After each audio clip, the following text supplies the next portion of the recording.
Moje ime je Lara. Imam 28 godina i cijeli život sam bila djevojka tate. Oduvijek sam osjećala posebnu povezanost s ocem, Ivanom, čovjekom čije je srce bilo toplo poput sunca koje obasjava dalmatinske obale, čije su ruke bile čvrste poput stijena na kojima su sagrađene stare kuće u Splitu, i čiji je osmijeh bio svjetlo u našoj obitelji koja je često bila zamučena tišinom i nesporazumima. Njegov 60. rođendan trebao je biti poseban trenutak, vrhunac godina ljubavi i zajedništva koje smo dijelili. 2 godine sam štedjela, odlažući svaku kunu iz moje plaće kao financijska savjetnica u Zagrebu, kako bih financirala obiteljski put u Dalmaciju, regiju koja je bila kolijevka naše obiteljske prošlosti, gdje je pradjed Marko živio prije nego što je emigrirao u Sjedinjene Američke Države krajem 19. stoljeća, ostavljajući za sobom priče o maslinicima i kamenim kućama. Ali kad sam tog utorka u lipnju stigla u roditeljsku kuću u predgražu Zagreba, riječi moje majke, Marije, pogodile su me dublje nego bilo koji nož koji bi mogao probosti moje tijelo.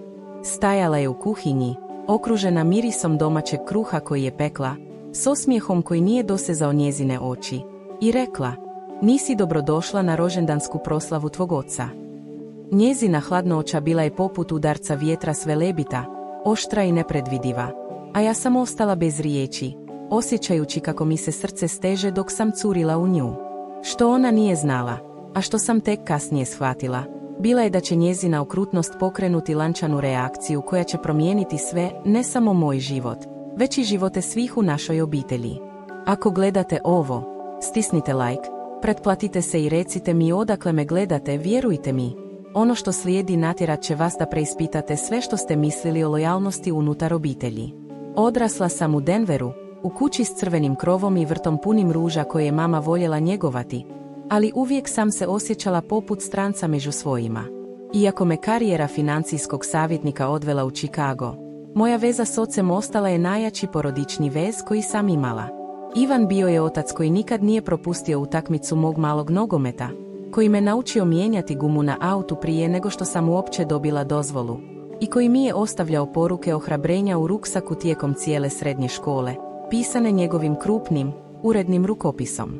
Bio je moja stijena, čvrst, pouzdan i pun ljubavi u obiteljskoj dinamici koja je često bila poput pijeska koji tone pod nogama. Moja majka Marija bila je sasvim druga priča. Još od mojih prvih sjećanja, održavala je hladnu udaljenost prema meni, dok je obasipala pažnjom svog starijeg sina, Tomislava, mog brata koji je uvijek bio u središtu njezine pažnje. Fotografije iz obiteljskog albuma pričaju tu priču. Tomislav i mama, ruku pod ruku, smiju se, dok stojim malo po strani s ocem, često u sjeni. Nije da je bila očito okrutna, njezina okrutnost bila je suptilna, gotovo neprimjetna na prvi pogled. Zaboravljeni rođendani, zanemareni uspjehi, stalne usporedbe s mojim bratom koji je bio uspješniji u svemu. "Zašto ne možeš biti više poput Tomislava?" postalo je refren moje djetinjstva, riječi koje su me slijedile poput sjenke. Trudila sam se iz petnih žila, vjerujte mi, trudila sam se svim srcem kako bih zadovoljila očekivanja Marije, vježbajući sate na terenu da postanem bolja u nogometu, provodeći noći nad knjigama da ostvarim najbolje ocjene, čak i pomažući Tomislavu s njegovim zadacima kad je bio preopterećen.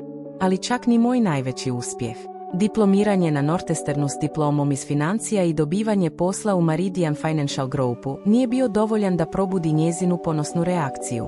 Kad sam joj najavila tu vijest, stajala je u dnevnoj sobi s šalicom čaja u ruci, gledajući kroz prozor dok je sunce zalazilo, i rekla s blagim, gotovo ravnodušnim tonom: "To je lijepo, draga. Jesi li čula da je Tomislav upravo postao partner u svojoj odvjetničkoj firmi?" Uvijek usporedba, uvijek osjećaj da nisam na visini zadatka, kao da su moji trudovi samo blejocijaj uspjeha mog brata. Prije godinu dana, sve se promijenilo kad je otac pretrpio blagi infarkt koji ga je na trenutak poslao u bolnicu s bijelim zidovima i mirisom dezinfekcijskih sredstava. Odmah sam uzela dopust s posla i odletjela u Denver, provodeći 3 tjedna uz njega, pomažući mu s oporavkom. Kuhala sam mu supu od rajčice koju je volio, šetala s njim po vrtu dok se oporavljao i čitala mu vijesti da ga zabavim. Marija bila je ogorčena mojim prisustvom, bacaći sarkastične komentare poput: Sve ovo remetanje moje rutine, dok je stajala kraj prozora s prekriženim rukama, ali osmijesi zahvalnosti Ivana vrijedili su svaku njezinu ljutu riječ. Tijekom tih tjedana, dok sam gledala kako se njegova smrtnost naglo pokazuje, obećala sam sebi da ću mu napraviti 60. rođendan koji će biti nešto posebno, nešto što će ostaviti trag u njegovom srcu.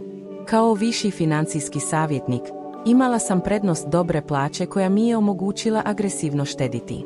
2 godina sam odvajala svaki dodatni euro, stvarajući fond od točno 56.300 kuna za savršeni obiteljski put u Dalmaciju. Otac je često pričao o tome kako želi posjetiti selo svog djeda u okolici Splita, pronaći tragove obitelji koja je nekada živela među maslinicima i kamenim zidinama, i ja sam to željela ostvariti za njega. Prije 6 mjeseci, tijekom večere u roditeljskoj kući gdje su mirisali domaći štrukli i zvonci smijeha ispunjavali prostoriju, prvi put sam spomenula ideju. Oči Ivana zasjale su poput djeteta na badnjak, rekavši: Dalmacija, ozbiljno? Radiš to za mene? Njegov entuzijazam bio je sve što mi je trebalo za potvrdu. Tomislav je kimnuo s odobravanjem, a njegova supruga Jelena dodala je kako bi voljela vidjeti dalmatinske vinograde. Čak i mama Marija činila se da pruža opreznu podršku, postavljajući praktična pitanja o vremenu i prilagodbi. Otišla sam s te večere puna nade, već zamišljajući 10-dnevnu avanturu po obali Jadrana, ali gledajući unatrag, trebala sam uočiti upozoravajuće znakove. Način na koji osmijeh moje majke nije dosezao njezine oči kad je govorila o putovanju, suptilna promjena u tonu Tomislava kad me pitao kako mogu priuštiti tako raskošno poklon, sve češći slučajni dogovori drugih obiteljskih događaja kad god sam pokušavala razgovarati o detaljima. Zaboravila sam da danas dolaziš govoriti o Dalmaciji, govorila je Marija dok je pozivala članove svog mostarskog kluba kad sam dolazila s turističkim brošurama. Možemo popričati kasnije. Ali kasnije nikad nije dolazilo, a ja sam ostala optimistična. Uostalom, ovo je bilo za tatu. Sigurno će se svi pridružiti kad vide koliko mu to znači. Kako sam bila naivna. U veljači, kad se približavao rođendan oca u lipnju, uzela sam 2-tjedni dopust s posla da dovršim detalje putovanja. Moj stan u Chicagu pretvorio se u središte planiranja, s kartama Dalmacije zalijepljenim na zidove, knjigama fraza na hrvatskom nagomilanim po svim površinama i brojnim noćima provedene u istraživanju savršenog mjesta. Na kraju sam odabrala vilu u okolici Makarske s dovoljno soba za cijelu obitelj i pogledom na jadranske vinograde koji su se protezali do obzora. Starosjedilačka obitelj koja je posjedovala vilu, obitelj Babić, bila je oduševljena čuvši o hrvatskim korijenima naše obitelji, obećavši nam osobnu degustaciju vina iz svog malog vinograda i topli doček koji je odjekivao tradicijom. Tvom ocu će se svidjeti ovo mjesto, rekla mi je stara gospođa Babić tijekom videopoziva. Njezin glas bio topao poput sunca koje grije kamenje na plaži. Dobrodošli u zemlju vaših predaka. Te riječi izmamile su mi suze, ovo je bilo upravo ono što sam željela za oca, povezanost s njegovom baštinom, prilika da hoda ulicama po kojima je njegov djed hodao prije stoljeća. Čak sam uspjela locirati daleke rođake koji još uvijek žive u regiji, obitelj Radošević, koja dijeli naše porodično ime i čuva maslinik koji je pripadao našim predsima.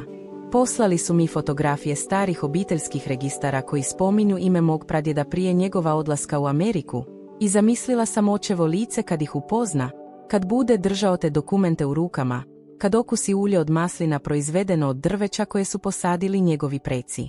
Svaki detalj koji sam uspjela prikupiti osjećao se poput još jednog poklona koji sam mogla dati ocu.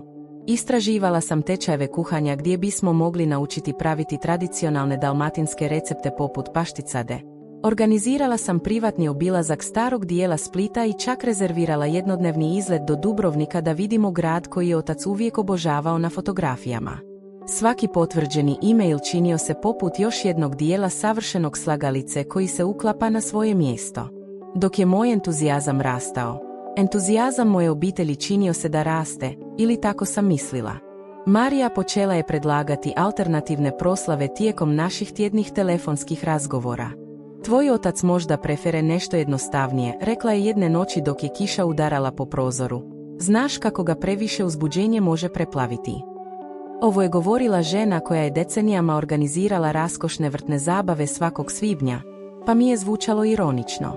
Tomislav je postajao sve teže dostupan, a moji tekstovi o opcijama leta ostajali su bez odgovora danima. Kad je konačno odgovorio, njegove poruke bile su, u najboljem slučaju, ravnodušne. Radi što misliš da je najbolje, pisao je bez ulaska u specifične detalje. Jelena, uvijek mirotvorac, povremeno je nudila neodređene riječi ohrabrenja, ali malo praktičnog doprinosa. Sigurna sam da će sve što planiraš biti divno, postala je njezina standardna reakcija.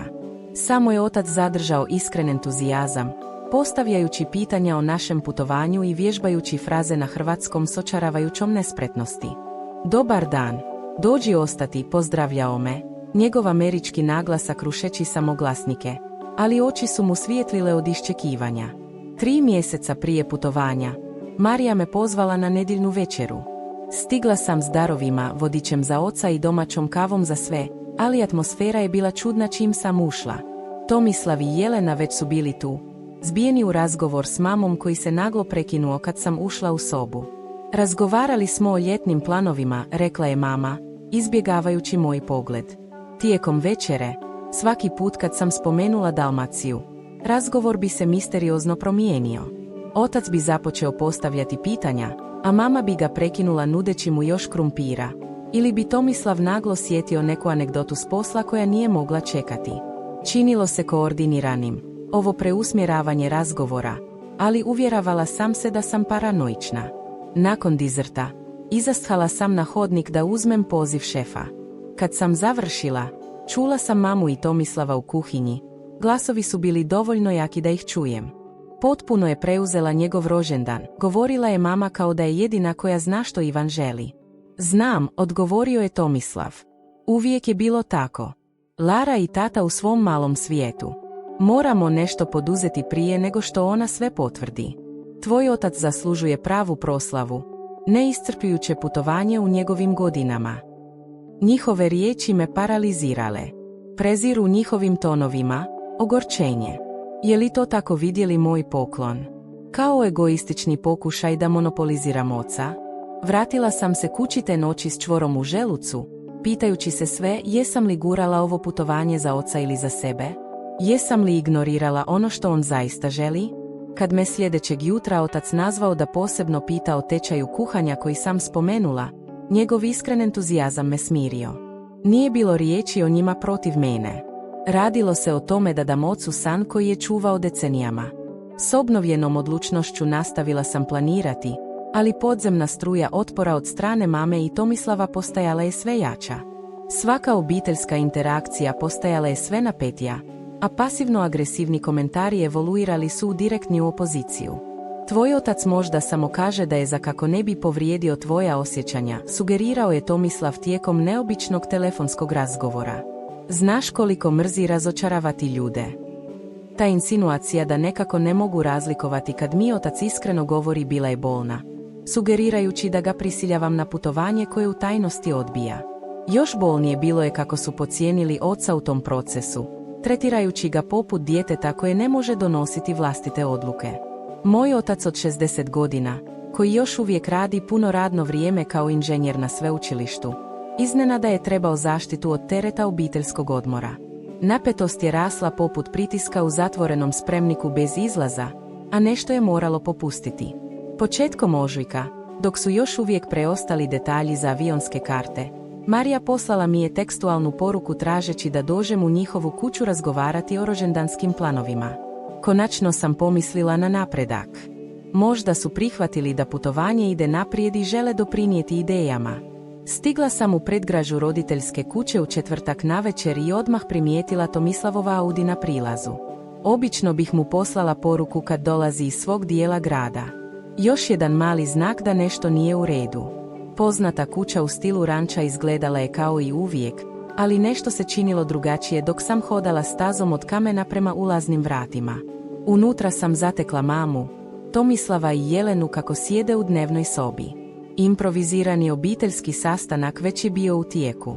Njihov razgovor naglo se prekinuo kad sam ušla, poput pauziranog televizijskog programa usred scene. Tišina je djelovala namjerno, očekivano. Gdje je tata? Pitala sam primijetivši njegovu odsutnost. Na godišnjoj golf ligi, odgovorila je mama. Misli je da bi bilo bolje razgovarati bez njega prije. Prvi crveni alarm. Sjedila sam na rubu sofe i naglo sam se osjetila poput kandidata za posao, a ne članice obitelji.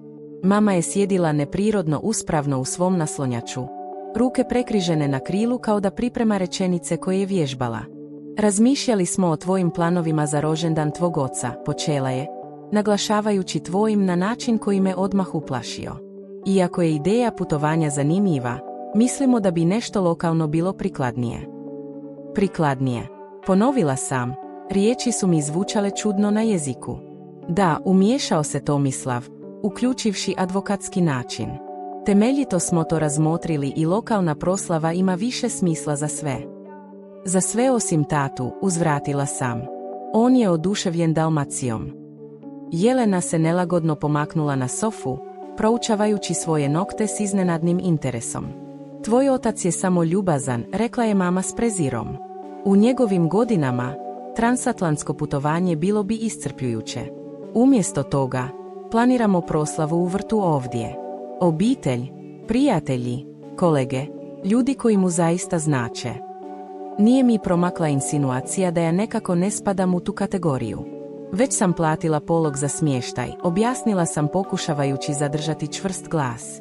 Vila, izleti, sve to. Tata već mjesecima vježba hrvatski. Financijske brige ne bi trebale određivati što je najbolje za tatu. Tomislav je rekao s podcjenjivačkim tonom.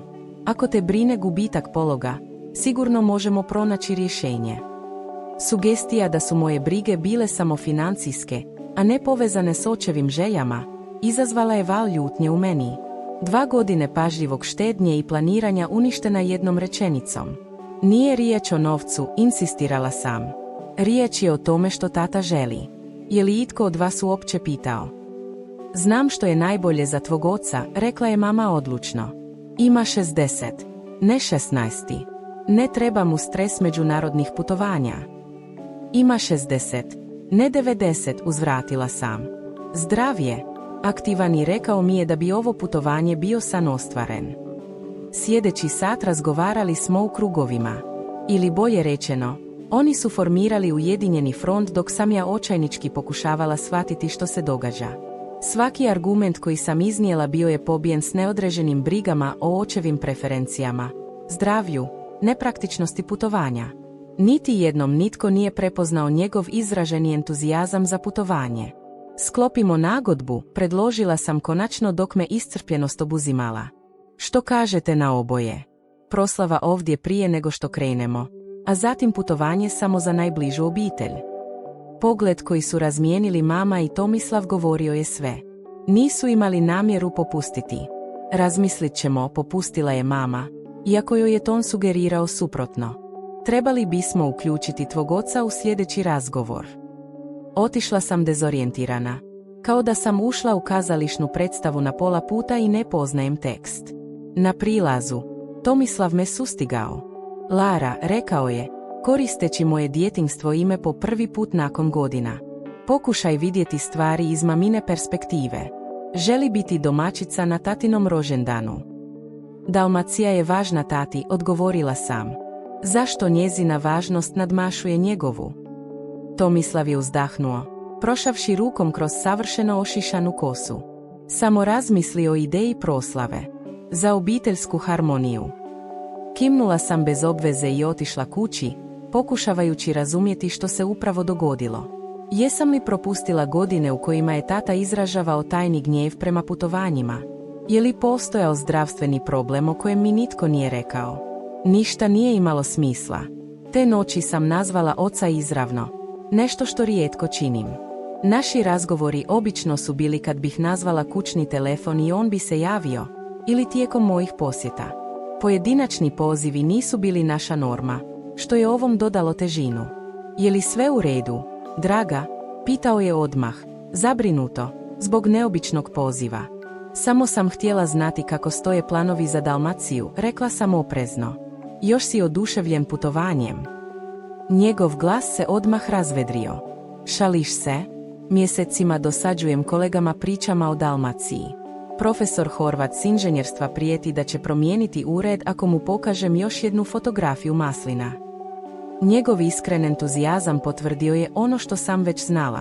Neki misle da bi to moglo biti previše za tebe, usudila sam se reći. Previše? Nasmijao se. Penjem se stubištem kampusa 20 puta dnevno. Moj liječnik kaže da sam u boljoj formi od većine 40-godišnjaka. Tko misli da je Dalmacija previše?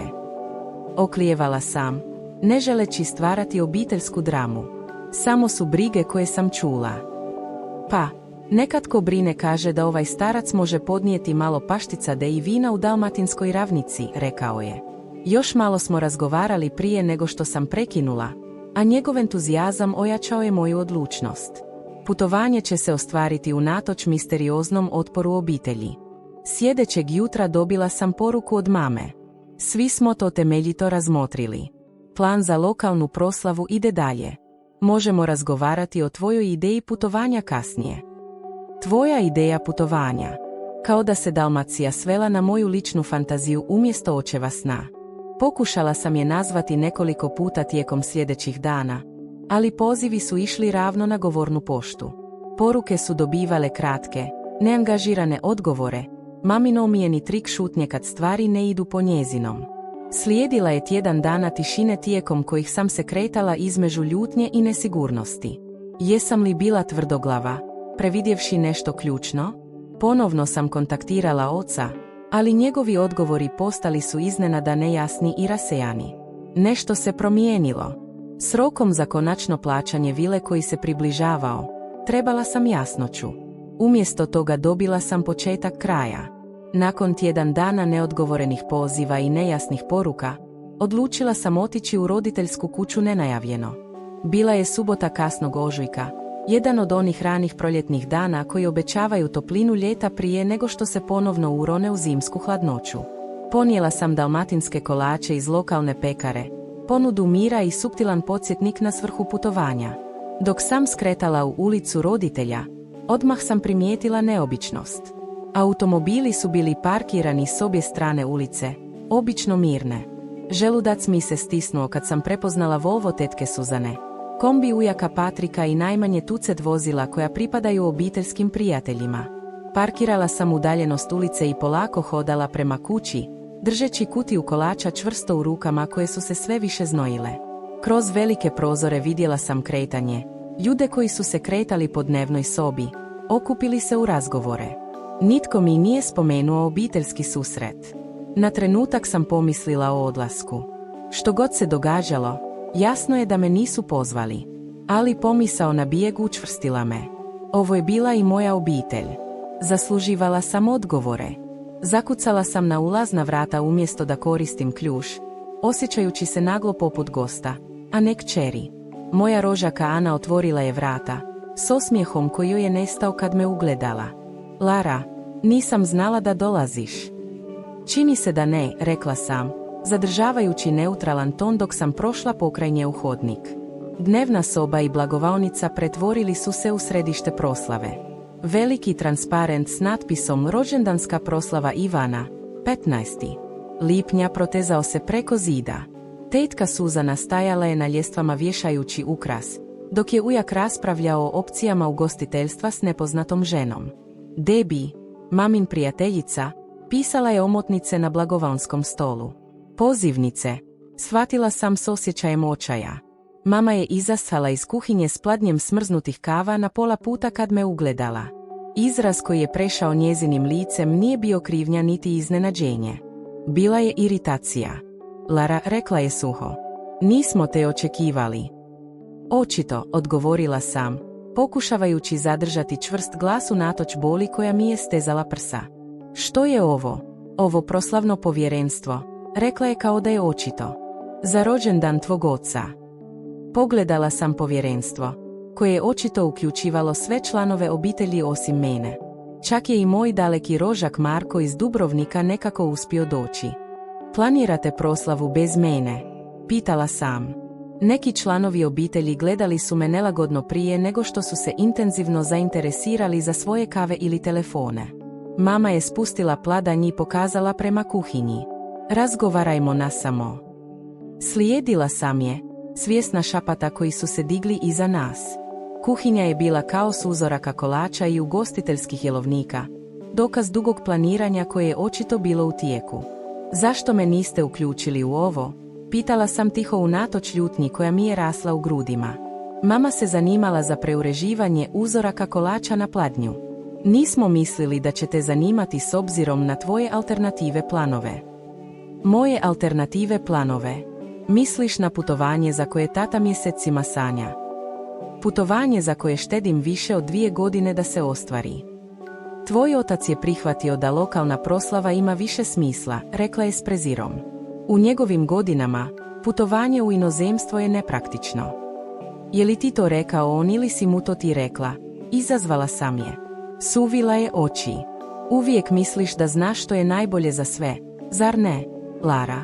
Uvijek pokušavaš biti junakinja, savršena kći. Nagli otrov u njezinom glasu iznenadio me. Nije se radilo samo o rođendanskoj proslavi ili putovanju. Bilo je nečeg dubljeg, nečeg što je godinama tinjalo. Nije riječ o meni, insistirala sam. Riječ je o tatinom rođendanu.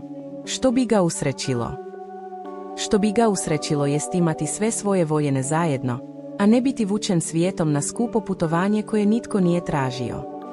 Putovanje je uvijek bilo opcionalno za sve ostale, rekla sam, dok mi je frustracija rasla. Ako nisi htjela ići, mogla si reći, ali tata želi ići, a njegov je rođendan ono što slavimo. Mama je udarila dlanom o pult, uzrokujući da uzorci kolača poskoče. Zašto ne možeš prihvatiti da je odluka donesena? Napravit ćemo proslavu ovdje. To je to što se događa. A što je s Dalmacijom? Nema Dalmacije, Lara. Neće se dogoditi. Njezin glas se podigao dovoljno da razgovori u susjednoj sobi utihnu. U nelagodnoj tišini koja je uslijedila, osjetila sam 10 očiju uperenih u kuhinjska vrata. Znaš što? Rekla sam tiho. Dopusti mi da razgovaram s tatom. Gdje je? Bljesak nečega, krivnje, možda brige, prešao je njezinim licem. Nije ovdje. Gdje je? Radi poslove, rekla je prebrzo. Vratit će se kasnije. Izvadila sam telefon i nazvala ga. Poznato zvonjenje odjekivalo je negdje u kući. Iz studija. Kad bih morala pogoditi. Mamin izraz se zategnuo. Zaboravio je telefon, rekla je bez uvjerenja. To je bio trenutak u kojem sam znala s apsolutnom sigurnošću da su mi lagali, sistematski i namjerno. Tata nikada nigdje ne ide bez telefona. Nakon njegova infarkta, to je bila sigurnosna mjera na kojoj smo svi inzistirali. Mislim da ću ga pričekati, rekla sam, privlačeći stolicu do kuhinjskog otoka. Panika je prešla njezinim licem. Nije potrebno. Dovoljno smo zauzeti ovdje, kao što vidiš. Neću otići dok ne razgovaram s tatom. Sjedila sam u tišini dok je mama lutala po kuhinji, očito nervozna zbog moje prisutnosti. Nakon 15 nelagodnih minuta, Tomislav se pojavio na vratima, očito poslan kao pojačanje. Lara, rekao je s prisilnom prirodnošću. Nisam te očekivao danas. Čini se da nitko nije, odgovorila sam hladno. Čudno kako to ide. Slušaj, rekao je spuštajući glas dok je sjedio pokraj mene. Ovo nije ništa osobno. Misli je da bi bilo lakše planirati stvari odvojeno zbog razlika u mišljenjima. Razlike u mišljenjima, ponovila sam s nevjericom. Misliš na činjenicu da sam stvarno razmišljala o tome što tata želi za svoj rođendan. Tomislavov izraz se zategnuo. Uvijek ovo radiš. Ponašaš se kao da si jedina koja zaista poznaje tatu. Jedina koja zaista mari za njega. To nije ono što govorim. Govorim da njegov rođendan treba odražavati njegove želje, a ne želje svih ostalih. I misliš da 10-dnevno putovanje u Dalmaciju nije ono što želi 60-godišnji čovjek. Biti vučen po stranim zemljama kad bi mogao slaviti s prijateljima i obitelji kod kuće. Da, zapravo to je upravo ono što mi je rekao da želi. Naši glasovi su se ponovno podigli, privlačeći pažnju iz druge sobe. Mama se postavila između nas, njezin izraz bio maska kontrolirane ljutnje. Dosta je bilo, prošaptala je. Rušiš sve kao uvijek. Nešto u meni se slomilo. Godine osjećaja poput stranca u obitelji, zanemarivanja mojih osjećaja, tretiranja kao drugorazrednog, sve je kulminiralo u tom trenutku kristalne jasnoće. Kao uvijek ponovila sam, ustajući. Znaš što? Želim znati točno što se ovdje događa. Zašto me isključuju iz planiranja tatinog rođendana? Zašto svi djeluju kao da sam počinila strašan grijeh pokušavajući mu dati značajan poklon? Što se točno ovdje događa? Kuhinja se ispunila znatiželjcima, tetama, ujcima, rožacima, svima promatrajući dramu koja se odvijala s nelagodnom fascinacijom. Mama je pogledala njihova lica, pa opet mene, i nešto se promijenilo u njezinom izrazu. Maskiran pristojan pad, otkrivajući nešto ružno ispod. Želiš znati što se događa? Pitala je, njezin glas opasno tih. U redu. Svi smo se dogovorili. Nisi dobrodošla na rođendansku proslavu tvog oca. Riječi su visjele u zraku poput oblaka otrova. Neki članovi obitelji ostali su bez riječi. Netko, vjerujem tetka Suzana, promrmjao je. Ed Marija, u iznenađenom negodovanju. Ali bio je osmijeh koji se pojavio na maminom licu ono što je zaista slomilo nešto u meni, zadovoljna krivulja njezinih usana dok je konačno izgovorila ono što je očito mislila tjednima, možda godinama. Curila sam u nju, u ovu ženu koja me rodila, pokušavajući pomiriti njezinu okrutnost s konceptom majčinske ljubavi koju sam uvijek nadala, ali nikada nije iskusila. Dobro je znati, rekla sam konačno, glasom čudno mirnim čak i za moje vlastito uho. Bez druge riječi, izasthala sam iz kuhinje, prošla kroz dnevnu sobu punu rožaka koji su me gledali i izasthala kroz ulazna vrata. Nitko me nije pokušao zaustaviti. Nitko me nije pozvao. Tišina je bila dovoljna potvrda. Ovo nije bilo samo mamin rad. Na neki način, postala sam izopćenik obitelji i nitko nije bio spreman me braniti. U autu, s trhtavim rukama na volanu, napravila sam 3 brzopotezna poziva. Prvo vlasnicima vile u Makarskoj otkazujući našu rezervaciju. Drugo putničkoj agenciji koja upravlja našim letovima i izletima otkazujući sve. Treće mojoj banci prenoseći cijelu sumu od 56.300 kuna s računa posvećenog odmoru na moje osobne štednje. Svakim otkazom, svakim prijenosom, osjećala sam čudnu mješavinu boli i oslobođenja. San koji sam imala za tatu umirao je. Ali nešto novo se rađalo. Razumijevanje da zaslužujem nešto bolje od ovoga. Bolje od toga da budem obiteljski žrtveni jarac. Dok sam se udaljavala od kuće svog djetinjstva, poslala sam posljednju poruku ocu. Volim te, tata. Žao mi je. Neću biti na tvojoj rođendanskoj proslavi. Nadam se da ćeš jednom razumjeti zašto. Zatim sam blokirala sve brojeve. Mamu, Tomislava, Jelenu, čitavu proširenu obitelj koja je ostala u tihoj suglasnosti. Svi osim tatu. Njegova linija uvijek će ostati otvorena. San o Dalmaciji završio je. Fantazija o obiteljskom iscijeljenju razbijena je. Ali koliko god taj trenutak bio bolan, nisam mogla zamisliti da će se sve promijeniti već sljedećeg jutra. Moj stan nikada nije djelovao tako prazan. Uvijek sam se ponosila njegovom minimalističkom estetikom, čiste linije, neutralne boje, pažljivo odabrani namještaj, ali te noći činio se poput hotelske sobe, bezličnog i hladnog. Kretala sam se prostorom poput duha, slijedeći pokrete postojanja, ali ne nastanjujući potpuno svoje tijelo. U kuhinji sam otvorila bocu dalmatinskog vina koju sam čuvala za proslavu prije putovanja, ironično, zar ne? I popila je sama u noći, ispijajući je do kraja. Bogato crveno vino vrtjelo se u čaši poput krvi, poput svih obiteljskih veza odsječenih u jednom poslijepodnevu. U jednom trenutku zatekla sam se kako sjedim na balkonu, gledajući horizont Čikaga koji je svjetlucao protiv tamnećeg neba. Na 12. katu, buka grada bila je prigušena, stvarajući iluziju samoće u metropoli od milijuna duša. Moj telefon ostao je licem prema dolje na stoliću u dnevnom boravku. Nisam mogla podnijeti gledanje obavijesti koje su se možda gomilale, ili, što je još gore, njihovo odsustvo. U 21:30 zazvonio je zvono, izvlačeći me iz transa.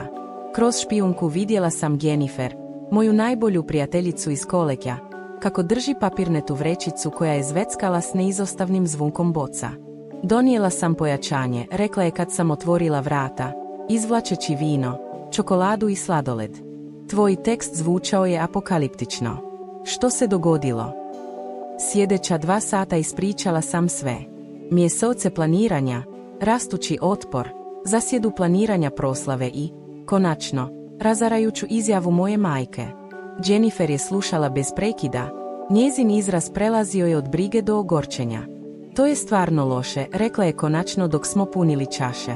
Uvijek sam znala da ti je mama teška, ali ovo je drugi nivo. Najgore je što tata to ni ne zna, rekla sam, vino otpuštajući čvor emocija u prsima. Donosili su odluke o njegovom rođendanu, isključujući me, sve dok pretvaraju da je to ono što on želi. Jesi li pokušala nazvati njega izravno? Možda na poslovni telefon. Odmahnula sam glavom. Ne želim ga stavljati u sredinu. Ako je mama sposobna za ovaj nivo manipulacije, tko zna što bi učinila da se umiješala u njezine planove. Pa što sada? Pitala je Jennifer nježno. Jesi li otkazala sve? Sve, rekla sam. Vila, letovi, privatni izleti, tečaj kuhanja, sve. Realnost me ponovno pogodila svakim stavkom koji sam nabrojala. 2 godina planiranja izgubljena u 3 telefonska poziva. Jennifer je na trenutak šutjela, okrećući čašu vina zamišljeno. Što bi bilo da ipak požeš? Što? U Dalmaciju. Što bi bilo da ipak požeš? Ne za tatin rođendan, već za svoj. Ideja mi se činila tako čudnom, tako egoističnom, da sam je gotovo odmah odbacila. Ali nešto u tome ostalo je u mojoj glavi. Mala iskra mogućnosti. Ne znam, rekla sam polako. Cilj je bio dati tati ovo iskustvo, a to je bilo nevjerojatno velikodušno, rekla je Jennifer. Ali možda je ovo svemir koji ti govori da jednom nešto učiniš za sebe. Kada si zadnji put bila na pravim odmoru, onom koji nije povezan s poslom ili obiteljskim obvezama. Nisam mogla sjetiti se. Možda onaj vikend s djevojkama u Nashvillu prije 3 godine, čak je i to prekinuta hitnim poslovnim slučajem. Štedjela si 2 godine, nastavila je Jennifer. Novac je tu. Jasno ti treba pauza od obiteljskog dramskog kruga. Zašto ne iskoristiš ovu priliku da se brineš o sebi jednom? Imala je pravo. Novac je bio na mom računu, oslobođen prvobitne svrhe. Već sam zatražila slobodno vrijeme s posla. Sva istraživanja su obavljena. Vjerojatno sam znala više o Dalmaciji nego većina lokalnih vodiča u tom trenutku. Mogla bih poći sama, razmišljala sam. Ideja polako uzimajući privremeni put. Napraviti potpuno drugačiji itinerar. Fokusirati se na ono što želim vidjeti. Jennifer je kimnula ohrabrujuće. Točno. Spavaj do kasno, piti vino za ručak, flertiraj s zgodnim Dalmatincima. Radi što hoćeš bez brige o tužim potrebama ili preferencijama. Prvi put otkako sam izasthala iz roditeljske kuće, osjetila sam nešto više od boli. Mala plamenčića iščekivanja mogućnosti. Ne bih zadržala sve originalne rezervacije, rekla sam naglas. Različite regije, možda ne vila za obitelj. Jennifer je zgrabila moj laptop i postavila ga na stolić između nas. Pogledajmo opcije odmah. Ništa te ne obvezuje, samo istražimo. Sljedeći sat pretraživale smo butike hotele u Splitu, seoske smještaje u unutrašnjosti Dalmacije i apartmane s pogledom na more u Trogiru. Svakom pretragom, svakim virtualnim obilaskom, ideja je postajala manje teoretska, sve konkretnija. Rekla sam konačno, pokazujući na obnovljenu srednjovjekovnu kulu u malom gradiću na brdu.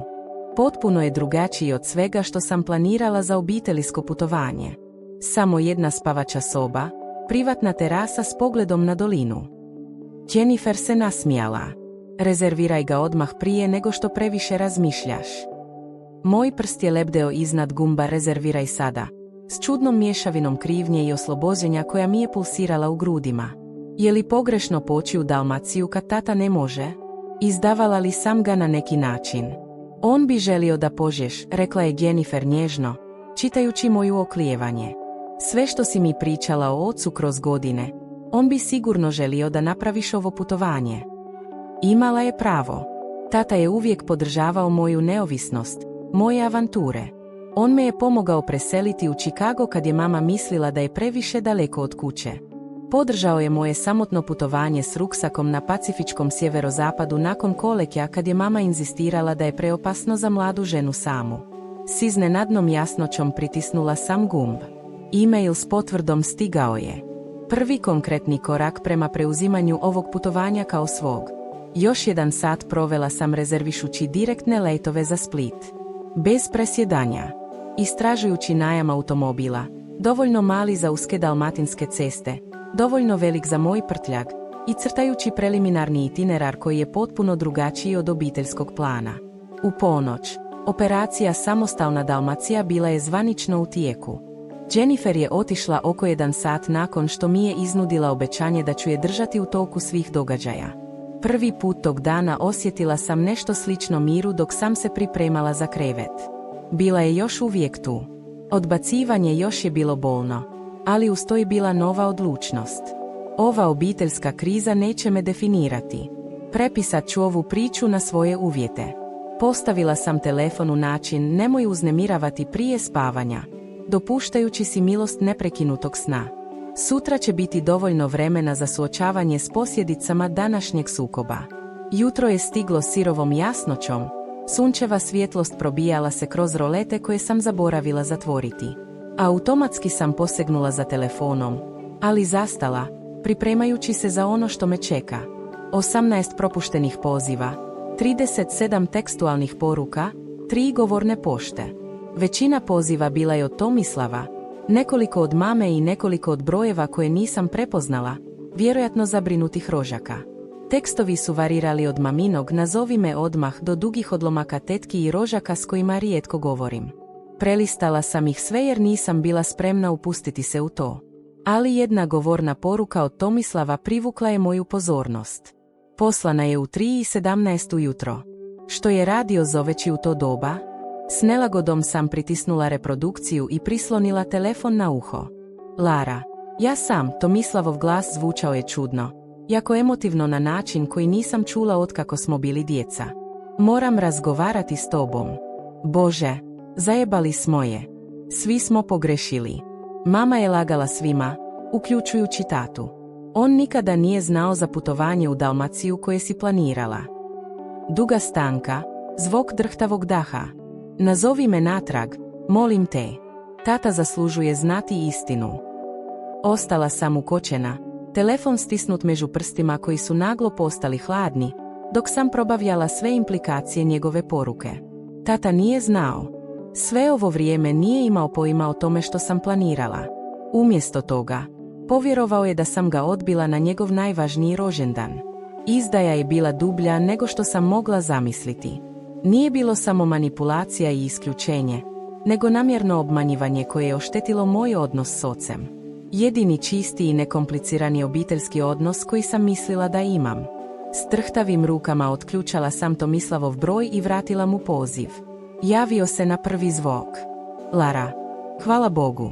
Pokušavam te dohvatiti cijelu noć. Objasni, rekla sam. Glas mi je jedva bio prepoznatljiv za moja vlastita uha. Objasni točno što se događa. I objasnio je. Sljedećih 45 minuta Tomislav je otkrio mrežu prijevara tako zamršenu i tako izračunetu da jedva mogu povjerovati da uključuje moju vlastitu obitelj.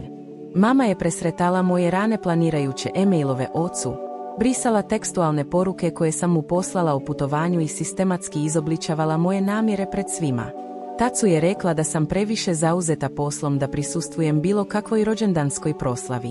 Proširenoj obitelji sugerirala je da se egoistično trudim monopolizirati tatu s putovanjem na koje nitko drugi ne može priuštiti.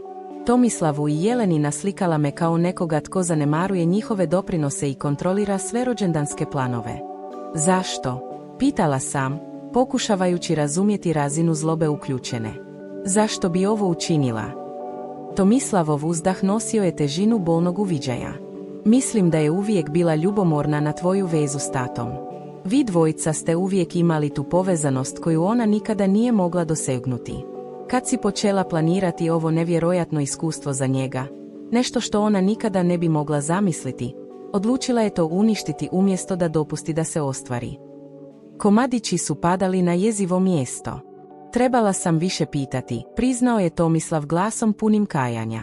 Priče nikada nisu bile sasvim u skladu, ali bilo je lakše vjerovati im nego razmotriti alternativu.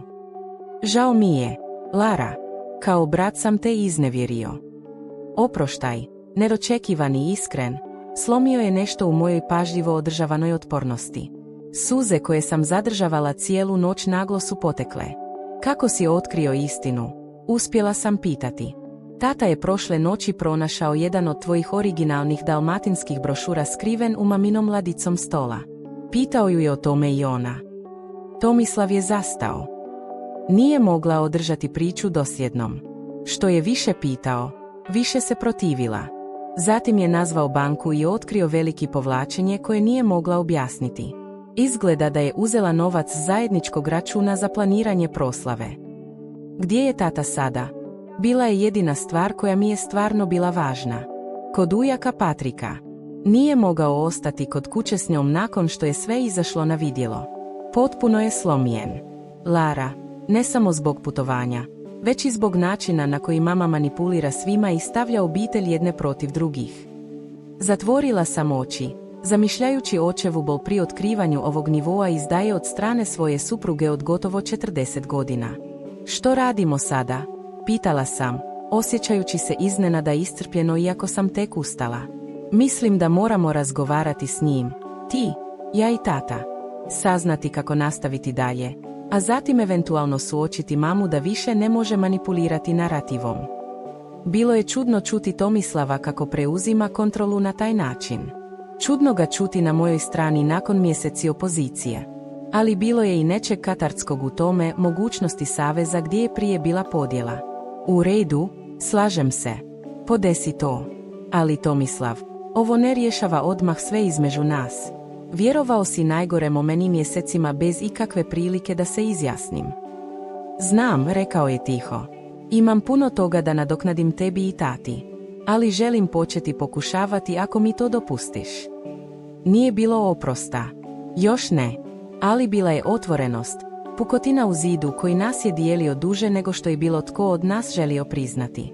Podesi sastanak, ponovila sam. Počet ćemo odatle. Kad sam završila poziv, sjela sam pod jutarnjim suncem, pokušavajući obraditi sve.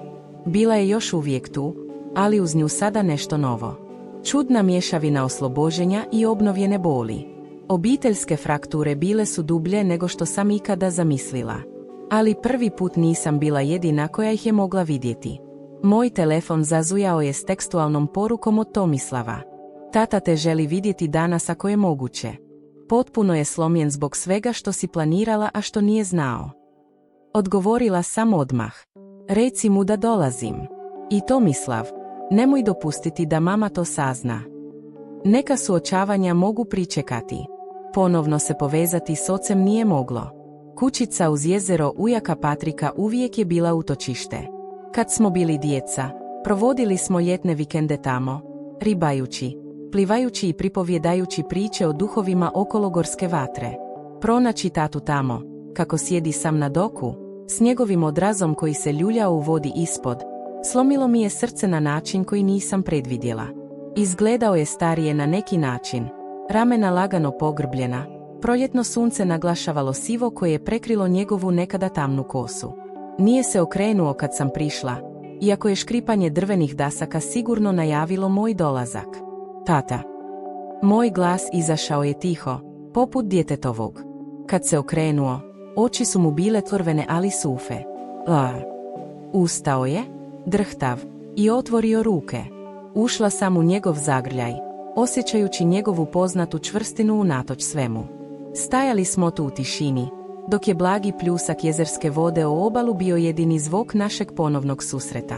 Tomislav mi je sve rekao je konačno. Glas mu je bio hrapav od emocija. O Dalmaciji, o tome što si planirala za moj rođendan.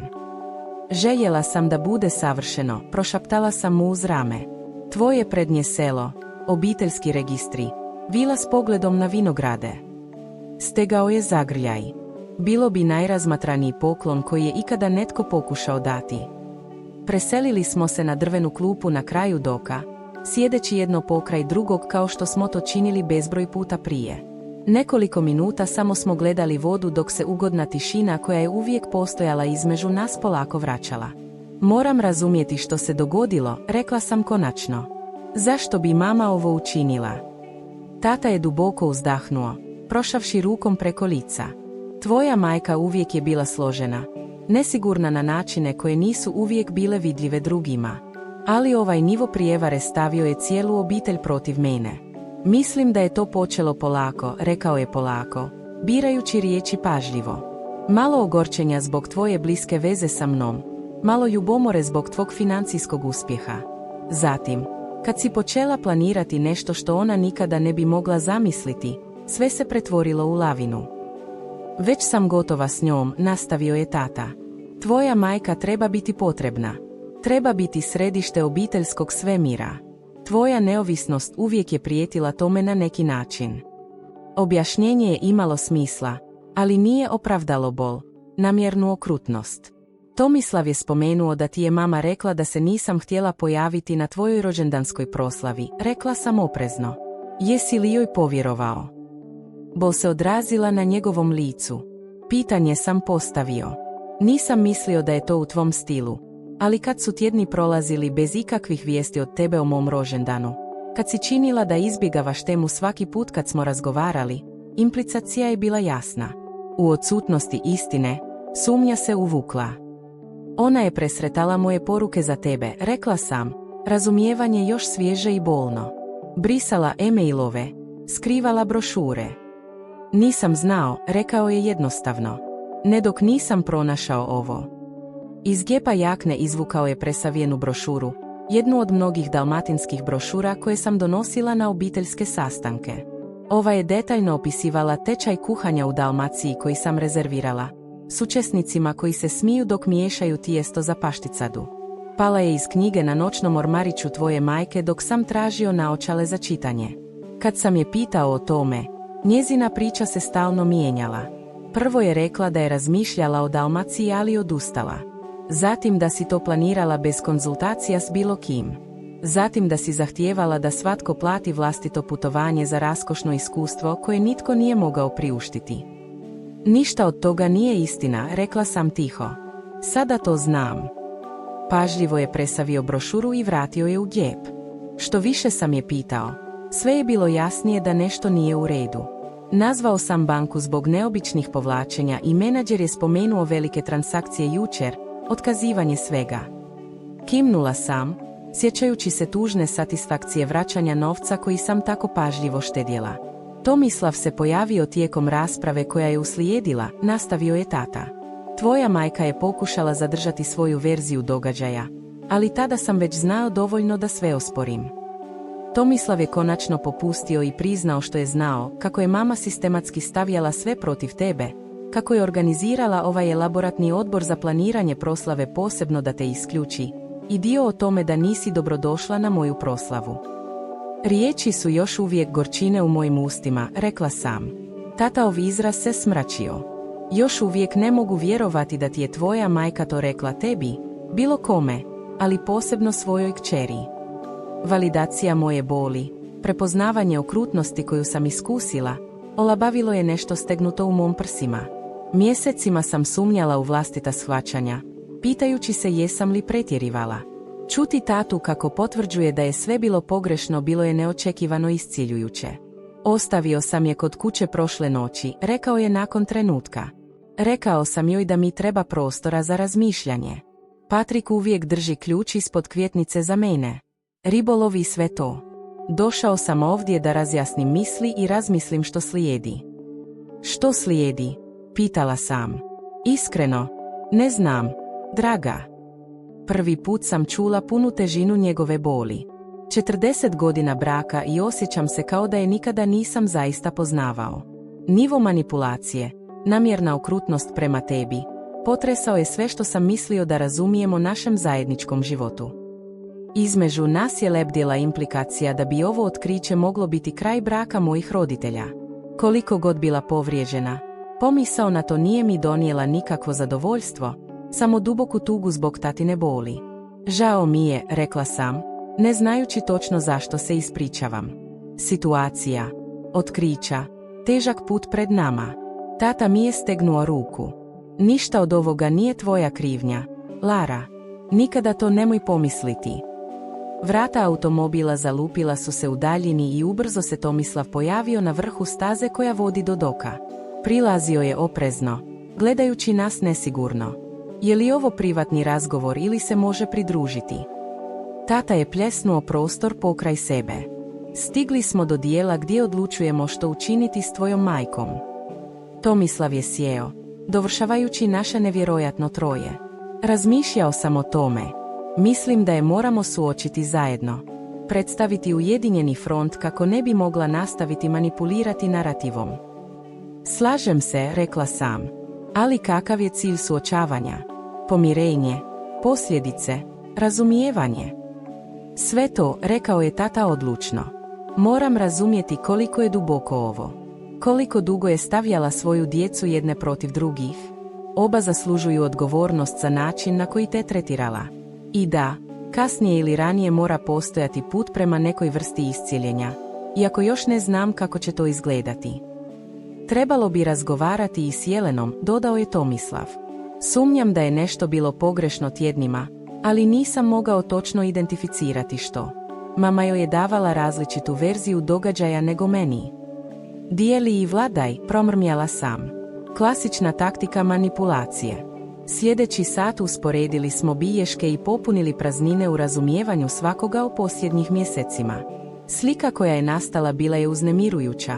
Sistematska kampanja moje majke da me izolira od obiteljskih događaja i pozicionira se kao žrtva mog navodnog egoizma. Ne mogu vjerovati da sam pao u zamku, rekao je Tomislav, tresući glavom. Gledajući unatrag, nesuglasice su bile tako očite. Ima decenije iskustva, rekao je tata tiho. Ne budi previše strog prema sebi. Dok je naš razgovor dolazio do kraja, pojavili su se praktični problemi. Još su 2 mjeseca do rođendana. Planiranje proslave bilo je daleko, ali najvažnije bilo je da se Sano posjeti prednoj domovini mog oca još nije ostvario. A što je s Dalmacijom? Konačno je pitao Tomislav. Je li prekasno za spas nečega? Oklijevala sam. Jučer sam otkazala sve. Vila, letovi, privatni izleti, sve je nestalo. Ali mogla bi ponovno rezervirati nešto slično, zar ne? Pitao je tata, vraćajući se dijelu svog starog entuzijazma. Možda ne baš isti smještaj, ali isto iskustvo. Pretpostavljam da mogu, rekla sam polako. Ali sada bi bilo drugačije. Manja skala. Možda samo ti i tata, predložio je Tomislav. To bi možda bilo najbolje. Iskreno. Predlog me iznenadio. Koliko zbog sadržaja, tako i zbog izvora. Tomislav od prije 2 dana nikada ne bi predložio isključivanje iz tako značajnog obiteljskog događaja. Ne bi ti smetalo? Pitala sam oprezno. Odmahnuo je glavom. Uvijek se radilo o tome da tata doživi svoju baštinu. Obiteljska dinamika to je spriječila. Možda je pojednostavljenje odgovor. Vi dvojica pođite upoznati dalmatinske rožake i vidjeti prednje selo. Ostali možemo napraviti malu proslavu kad se vratite. Tata me pogledao i nada se oprezno vratila u njegove oči. Što misliš, Lara? Možemo li spasiti san? Gledajući ga, ovog dobrog čovjeka koji me uvijek podržavao, uvijek vjerovao u mene, znala sam da postoji samo jedan mogući odgovor. Počet ću s pozivima sutra. Obećavam da neće biti baš isto, ali natjerat ćemo to da funkcionira. Oslobođenje na njegovom licu vrijedilo je svaku rezervaciju, svaki težak razgovor koji me čeka. A što je s mamom? Pitao je Tomislav, vraćajući nas na trenutnu temu. Tata je ispravio ramena. Odluka je donesena. Razgovarat ćemo s njom sutra. Svi zajedno. Više nema tajni. Više nema manipulacije. Što god dođe poslije, suočit ćemo se s tim kao obitelj. Prava obitelj, ne iluzija koju je ona orkestrirala. Dok smo se vraćali prema svojim autima, nešto se promijenilo među nama troje. Novo razumijevanje, privremeni savez rođen iz boli i zajedničke istine. Put pred nama neće biti lak. Suočavanje s mamom, obnova povjerenja među nama, suočavanje s promjenama koje bi mogle nastati u obiteljskoj strukturi, sve je izgledalo golemo i zastrašujuće. Ali prvi put mjesecima nisam se osjećala sama u suočavanju s tim, i to je činilo svu razliku. Suočavanje s mojom majkom bilo je jednako teško kao što smo predvidjeli. Sjedeći u dnevnoj sobi, gdje su mi prije nekoliko dana rekli da nisam dobrodošla, formirali smo trokut istine oko nje. Tata, Tomislav i ja, ujedinjeni u zahtjevu za poštenjem. Prvo je pokušala to zanijekati, zatim odvratiti, zatim zaplakati. Kad su te taktike propale pred našim ujedinjenim frontom, ljutnja je eksplodirala. Decenije rezignacije izbile su na površinu. Riječi koje je izgovorila tog dana o mojoj vezi s tatom, o njezinim osjećajima izopćenosti kroz našu obiteljsku povijest, o njezinom doživljaju da je podcijenjena i zanemarena, bile su bolne za slušanje, ali potrebne za razumijevanje. Uvijek si bila njegova omiljena, pljunula mi je, napuštajući svaku pretencioznost. Od dana kad si se rodila, bila sam sekundarna u njegovom životu. Imaš li pojma kako je to osjećaj? Gledati svog muža kako se povezuje s kćeri na način na koji nikada nije bio povezan sa mnom. Sirova bol u njezinom glasu bila je autentična, iako su njezina djela i dalje bila neopravdana. Tata je slušao u zapanjenoj tišini, prvi put čuvši dubinu nesigurnosti koja je oblikovala našu obiteljsku dinamiku decenijama. Zašto mi nikada nisi rekla ovo? Pitao je konačno. 39 godina braka, Marija, i nikada nisi izrazila svoja osjećanja na taj način. Bi li išta promijenilo? Uzvratila je. Bi li me manje volio i bio manje ponosan na njezine uspjehe? Manje vremena provodio podučavajući je svemu. Znaš, ljubav ne funkcionira tako, rekao je tata nježno. Nije ograničen resurs koji se može podijeliti. Voljeti Laru nikada nije smanjilo ono što sam osjećao za tebe. Mama, ova kompozicija se tada raspala. Decenije pomaknute rezignacije ustupile su mjesto prvoj autentičnoj ranjivosti koju sam ikada vidjela kod nje. Tomislav se pomaknuo da sjedne pokraj nje, čin sažaljenja koji me iznenadio s obzirom na sve što se dogodilo. Mama, rekao je tiho, treba ti pomoć. Profesionalna pomoć. Ono što si učinila, lažući nas sve, stavljajući nas jedne protiv drugih, to ide izvan normalnog obiteljskog sukoba, bilo je izračunato i okrutno. Nije to zanijekala. Neki napredak, možda. Na kraju tog dugog i iscrpljujućeg dana, 3 stvari bile su uspostavljene. Prvo, mama će početi terapiju 2 puta tjedno kako bi se suočila s dubokim nesigurnostima i rezignacijama koje su pokrenule njezino ponašanje. Drugo, tata će privremeno preseliti u stan koji ima blizu kampusa za noćne smjene, stvarajući prostor za oboje da obrade što se dogodilo. I treće, putovanje u Dalmaciju će se ostvariti kako je planirano, putovanje oca i kćeri za povezivanje s našom baštinom. Tjedni koji su uslijedili bili su čudna mješavina planiranja i isciljenja. Dok sam tražila novi smještaj i rekonstruirala naš itinerar, moja veza s Tomislavom doživjela je vlastitu obnovu. Tjedni obroci s njim i Jelenom postali su trenutak za razbijanje starih nesporazuma i izgradnju novog povjerenja. Brat koji je nekada djelovao poput dalekog konkurenta polako je postao iskreni saveznik. Tata se bacio s obnovljenom snagom na tečajeve hrvatskog jezika. Želim pozdraviti naše dalmatinske rođake kako valja, objasnio je tijekom naših planiranih sesija, režući izgovore s entuzijastičnom odlučnošću. Njegova radost tijekom priprema nije bila zasjenjena obiteljskim dramama, dar koji nisam očekivala, ali duboko sam cijenila. Mama je imala složeniji put. Terapija 2 puta tjedno otkrila je obrasce nesigurnosti i kontrole koji potječu iz njezina vlastitog djetinjstva. Razumijevanje nije opravdalo njezina djela, ali pružilo je kontekst koji je činio oproštaj mogućim, eventualno s vremenom i stalnom promjenom. 2 mjeseca nakon suočavanja, tata i ja ukrcali smo se na let za Split. Putovanje u Dalmaciju transformiralo se u odnosu na njegovu izvornu zamisao, manje po skali, ali možda bogatije po svrsi. Samo nas dvojica, prateći nit obiteljske povijesti do njezina izvora. Dalmacija nas je dočekala zlatnim sunčevim svjetlom i valovitim brežucima koji su kao da uobličavaju samu mirnost. Naš smještaj, mali apartman u obnovljenoj srednjovjekovnoj kuli, nije mogao biti različitiji od vile za obitelj koju sam prvobitno rezervirala.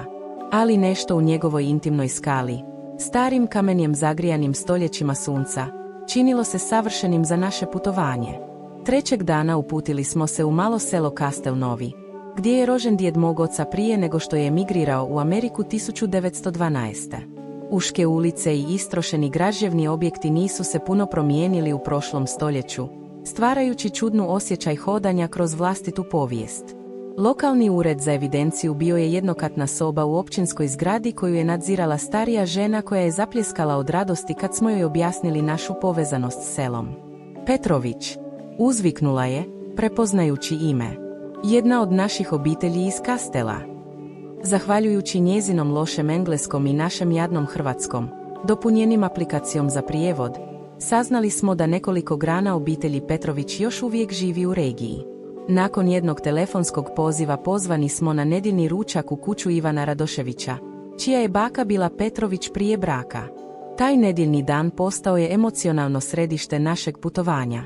Sjedeći za dugim stolom ispod pergole obrasle vinovom lozom, okružen dalmatinskim rožacima u 3. i 4. koljenu, tata je otvoreno plakao kad je Ivan izvadio obiteljske registre koji datiraju iz 19. stoljeća. Njegov unuk Antonio objasnio je putem svoje kćeri koja je studirala na sveučilištu i govorila odličan engleski da je zapamćen kao pustolov koji je potražio sreću u Americi. Ovdje je ostao njegov brat Mateo i brinuo se o obiteljskom masliniku. Ti si potomak dvaju braće s različitim snovima, ali istom krvju. Proveli smo sate pregledavajući žute dokumente i izblijedjele fotografije, povezujući veze kroz vrijeme i ocean. Tataovo lice bilo je u svakom trenutku proučavanje čuženja, a svaki novi nalaz ga je osvjetljavao iznutra. Hvala, prošaptao mi je te noći dok smo hodali natrag u naš apartman pod baldahinom zvijezda. Za pronalaženje ovoga, za omogućavanje unatoč svemu. Ovo je bio najveći dar u mom životu. Ostatak našeg putovanja protekao je poput sna. Tečajevi kuhanja gdje smo naučili recepte starije od same Amerike. Obilasci starih gradova kojima su hodali naši preci.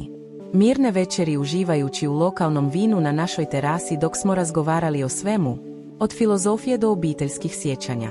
Oslijepljeni od napetosti koje su definirale našu obiteljsku dinamiku toliko dugo, tata i ja otkrili smo nove dimenzije našeg odnosa. Razgovori dublji nego ikada prije kod kuće.